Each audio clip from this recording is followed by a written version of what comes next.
Hi friends, நல்ல தூக்கம். சரிங்களா? எத்தனை மணிக்கு? 10 மணிக்கு சர்ச்சுக்கு போனேன். 10 மணிக்கு சர்ச்சுக்கு போயிட்டு 2:30 மணிக்கு வந்தேன். 2:30 மணிக்கு வந்துட்டு 3 மணிக்கு சாப்பிட்டேன். 3 மணிக்கு வேணாம், 3 மணிக்கு சாப்பிட்டுட்டு 3 மணிக்கு படுத்தனா. இப்போ தான் எழுந்தேன். மணி என்ன ஆகுது? மணி 10 ஆகுது. நல்ல தூக்கம், எதுவுமே தெரியல.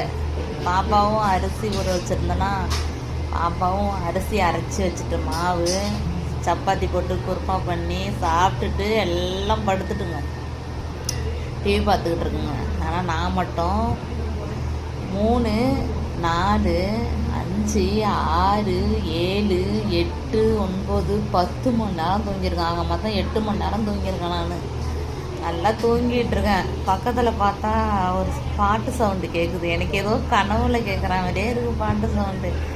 என்னடா அது, கனவுலேயே பாட்டு சவுண்டு கேட்குற மாதிரியே இருக்கு. பார்க்குறா, என் பக்கத்தில் தம்பி உட்காந்துக்கிட்டு பாட்டு எடுத்துகிட்டு உட்காந்துருக்கான். என்னை வீடியோ. நல்ல தூக்கம், செம்ம தூக்கம். மாத்திரை போட்டேனா, அதனால மாத்திரை போடுறதுனால செம்மையாக தூக்கம் வந்துடுது. சர்ச்சில் சாரிம்மா, சும்மா சர்ச்சில் போய்ட்டும் உட்காரவே முடியல. அங்கே போனாலும் அப்படியே ஒரு மாதிரி சொயலுது கண்ணை. எப்பொழுதுமே சர்ச்சில் போயிட்டேன்னா தூங்கவே மாட்டேன். இன்றைக்கி வந்துட்டு அப்படியே ஒரு மாதிரி சுற்றிக்கிட்டே இருந்துச்சு கண்ணை. அப்படியே சுற்றிக்கிட்டே இருந்தது. போய் உட்காந்துட்டு இருந்துட்டேன்.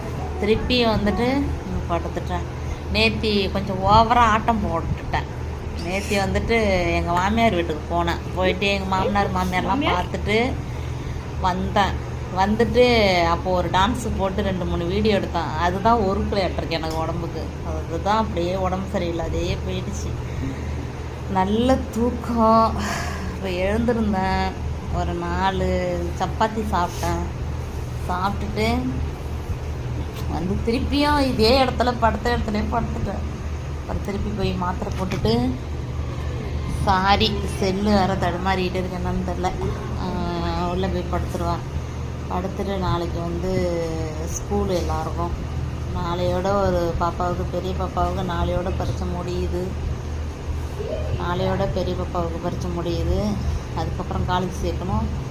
சின்ன பாப்பாவுக்கு வந்துட்டு 2ஆம் தேதி ஏப்ரல் 2 முடியுதுன்னு நினைக்கிறேன். அவ்வளோதான்.